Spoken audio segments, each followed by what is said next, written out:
অন্নপূর্ণা যোজনা নিয়ে এই মুহূর্তে একটি গুরুত্বপূর্ণ আপডেট উঠে এসেছে। 25শে জুলাই অর্থাৎ গতকাল পরিষদীয় বৈঠকে মুখ্যমন্ত্রী শুভেন্দু অধিকারী অন্নপূর্ণা যোজনা নিয়ে বেশ কিছু ঘোষণা করেছেন। অন্নপূর্ণা যোজনায় কাদের নাম থাকবে এবং কারা বাদ যাবে নতুন করে তিনি আবারও ঘোষণা দিয়েছেন এবং বিধায়কদের উদ্দেশ্যে বড় বার্তা প্রদান করেছেন।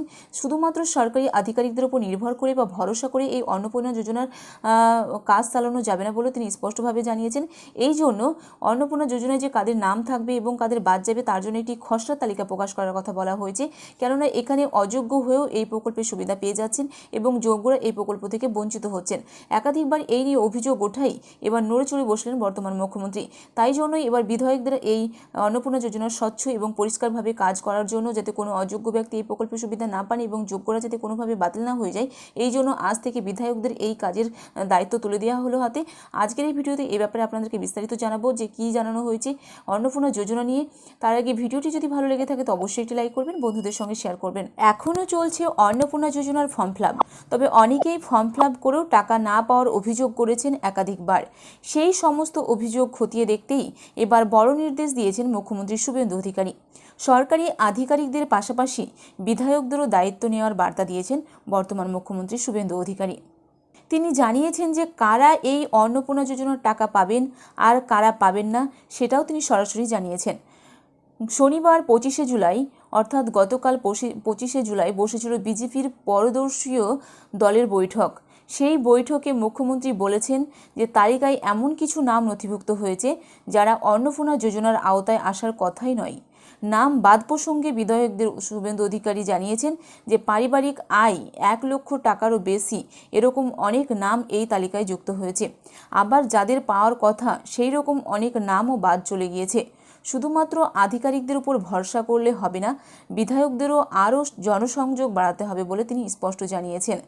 এই বার্তা দেওয়ার পাশাপাশি মুখ্যমন্ত্রী বিধায়কদের নির্দেশ দিয়েছেন যে কাদের নাম বাদ যাবে আর কাদের নাম যুক্ত হবে সেটার একটি তালিকা তৈরি করতে হবে। মুখ্যমন্ত্রী আরও বলেন যে আমাদের দলের বিধায়কদের বড় ভূমিকা নিতে হবে যাতে বৈধ প্রাপকরাই শুধুমাত্র অন্নপূর্ণা যোজনার টাকা পান, সেদিকে লক্ষ্য রাখতে হবে। অন্নপূর্ণা যোজনা প্রকল্প নিয়ে আগেই শুভেন্দু অধিকারী বলেছেন খেয়াল রাখা হবে যাতে একজনও যোগ্য প্রাপক বাদ না যায়, আবার কোনো অযোগ্য মহিলাও এই প্রকল্পের সুবিধা অন্যায়ভাবে না পান। জনকল্যাণমুখী প্রকল্পটিকে ঘিরে বিরোধীরা বিতর্ক তৈরির চেষ্টা করছে বলেও পরিষদীয় বৈঠকে সকলকে সতর্ক করেছেন বর্তমান মুখ্যমন্ত্রী। গতকাল 25শে জুলাই পরিষদীয় বৈঠকে মুখ্যমন্ত্রী স্পষ্টভাবে জানিয়েছেন যে অন্নপূর্ণা যোজনায় এখনও পর্যন্ত আবেদন চলছে এবং আগস্ট মাস জুড়েই এই আবেদনের প্রক্রিয়া চলবে।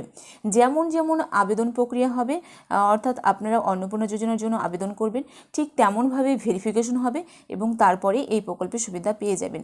যদি আপনি যোগ্য হয়ে থাকেন তাহলে এই প্রকল্প থেকে কোনোভাবেই বাতিল করা হবে না বলেও তিনি জানিয়েছেন। কিন্তু গতকাল মুখ্যমন্ত্রী জানিয়েছেন যে এরকম অনেকে রয়েছে যারা এই প্রকল্পের সুবিধা নেওয়ার যোগ্য নন, তারাও ঢুকে গেছে এবং যারা যোগ্য তারা বাদ চলে যাচ্ছে। এই জন্য এবার শুধুমাত্র সরকারি আধিকারিক, ICDS ম্যাম বা আশাকর্মী এদের ওপর ভরসা করে নয়, এবার বিধায়কদেরও কঠিন বার্তা দেওয়া হয়েছে যে তারাও যেন এই অন্নপূর্ণা যোজনার খতিয়ে দেখার কাজ শুরু করে এবং তাদের হাতেই কিন্তু এই দায়িত্ব তোলা হয়েছে। এই যে অন্নপূর্ণা যোজনার কারা বাদ যাচ্ছে এবং কারা থাকছে এর একটি খসড়া তালিকা তৈরি করতে বলেছেন মুখ্যমন্ত্রী, যাতে কোনোভাবে অযোগ্য না ঢুকতে পারে এবং যোগ্য বাতিল না হয়। এই জন্য বারবার দ্বিতীয় দফা তৃতীয় দফা করে ভেরিফিকেশন হচ্ছে, তারপরে এই প্রকল্পের সুবিধা দেওয়া হচ্ছে। তো গতকাল মুখ্যমন্ত্রী শুভেন্দু অধিকারী জানিয়েছেন যাতে এবার সরকারি আধিকারিক না, এবার বিধায়করাও যেন এই দায়িত্ব নিজের হাতে তুলে নেন এবং স্বচ্ছভাবে এই প্রকল্পের যাতে সূচনা করতে পারে এবং এই প্রকল্পের রাজ্যের উপভোক্তাদেরকে সুবিধা দিতে পারে, সেদিকে এখন দেখার বিষয়।